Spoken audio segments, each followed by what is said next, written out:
নবী সাল্লাল্লাহু আলাইহি ওয়াসাল্লাম এই সওমটাকে রেখেছেন, মুহররম মাসের এই 10 তারিখের সওমটা, এবং তিনি বলেছেন যে আমি আশা করি এই সওম রাখার ফলে 1 বছরের গুনাহ আল্লাহ পাক মাফ করে দিবেন।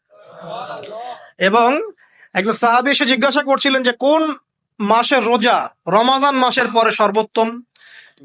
নবী সাল্লাল্লাহু আলাইহি ওয়াসাল্লাম বলছেন রমাজান মাসের পর সর্বোত্তম সওম হচ্ছে মুহররম মাসের সওম। 3-4টা বিষয় নবী সাল্লাল্লাহু আলাইহি ওয়াসাল্লাম কখনো আয়ামে বীজের, তারপরে আপনার আরাফার সওম, এবং এই যে মুহররম মাসের সওম, এই সওমগুলো নবী সাল্লাল্লাহু আলাইহি ওয়াসাল্লাম কখনো ছাড়তেন না। বর্ণনা আমি এটা পেয়েছি ফয়জুল কালামের মধ্যে, যে আশুরার সওম রাখার পাশাপাশি ওই দিন যদি আপনি পরিবার বর্গের উপর খরচ করেন, ইনশাআল্লাহ আপনাকে আল্লাহর পক্ষ থেকে রিজিকের প্রশস্ততা দেওয়া হবে ইনশাআল্লাহ। তো পরিবার বর্গের প্রতি আপনি খরচ করতে পারেন। এখন এই যে ঘটনা দেখেন, এই ঘটনার মূল পিছনে গল্প কি?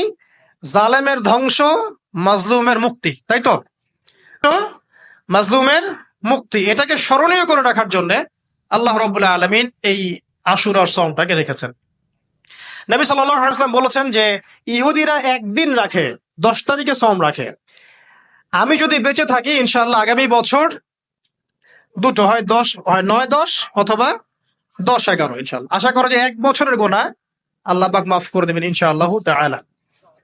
এক মুহূর্তের মধ্যে, মানে পুরো ফেরাউন এবং ফেরাউনের যত সেনাবাহিনী আছে একদিনের মধ্যেই শেষ, পৃথিবী থেকে চিরবিদায়।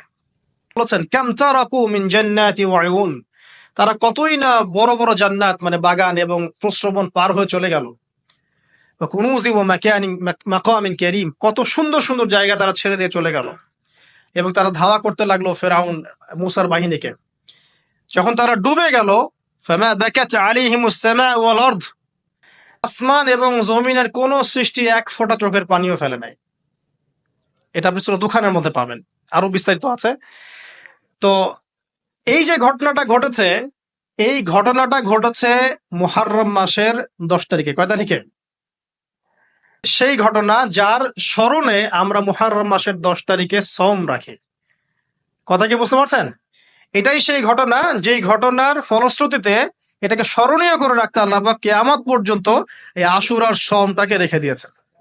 মুসা আলাইহিস সালাম এবং ফিরআউনের এই ঘটনাটাকে চর্চা করবেন, এটাকে প্রচার করবেন, প্রসার করবেন, এর মধ্য থেকে শিক্ষাগুলোকে